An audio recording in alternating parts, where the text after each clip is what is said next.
Hey! Welcome to the ranch. Howdy, y'all. Jackson here. Welcome to the ranch. Let's read a book. Welcome to the ranch. Spread the word and take a look. Welcome to the ranch. Grab a friend and read a book. Welcome to the ranch. We're so glad you came to play. Welcome to the ranch. We sure hope you want to stay. Cowboy Night Before Christmas. Written and illustrated by James Rice.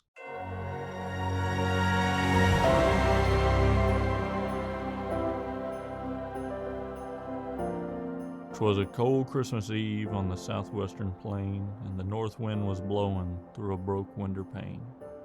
In that sod shanty shack, far from home warmth and care, shivered two lonesome cowboys, such a scraggly pair.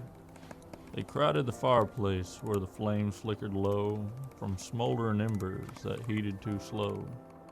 Then a knock at the door and a bang on the wall. Over the sound of the storm, they heard a voice call.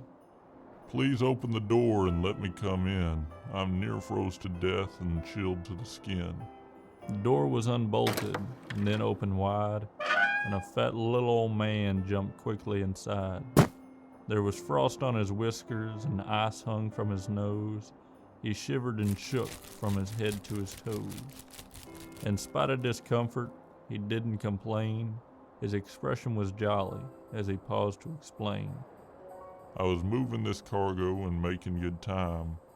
I'd covered the country from desert to pine, till I crossed the border to this panhandle land, and a southwestern norther commenced stirring the sand. The temperature dropped more than 100 degrees.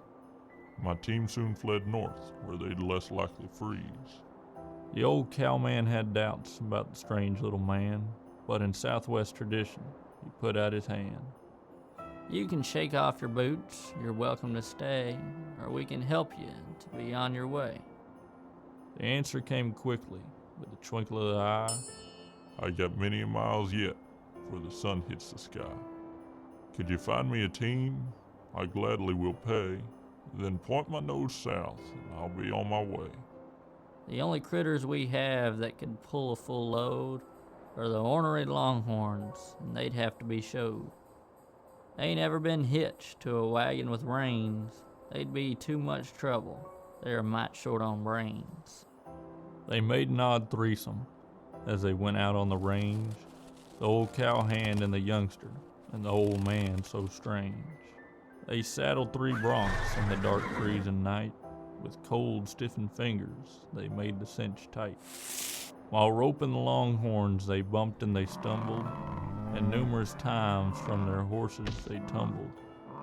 It took all 3 working an hour or more to hitch up the wagon in 2 rows of 4. The longhorns at first refused to obey when the strange little man tried to get underway. Then one lifted his head and gave out a bellow, and the rest, one by one, they started to follow. The longhorns were straining and pulling together. They built up their speed, then just like a feather, on a strong gust of wind their feet gave a bound, then man, wagon, and longhorns all at once left the ground.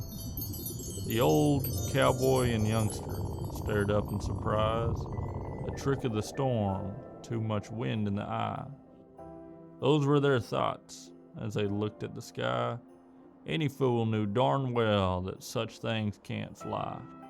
The young cowboy grumbled as they moved toward the shack. The old one stayed quiet, pert near all the way back. They reached the sod shanty and opened the door. They couldn't believe what they saw on the floor. 2 pairs of new boots with spurs made of silver, with a note but no clue as to who was the giver. They made out the words in the dim fireplace light. "Merry Christmas to all, and to all a good night."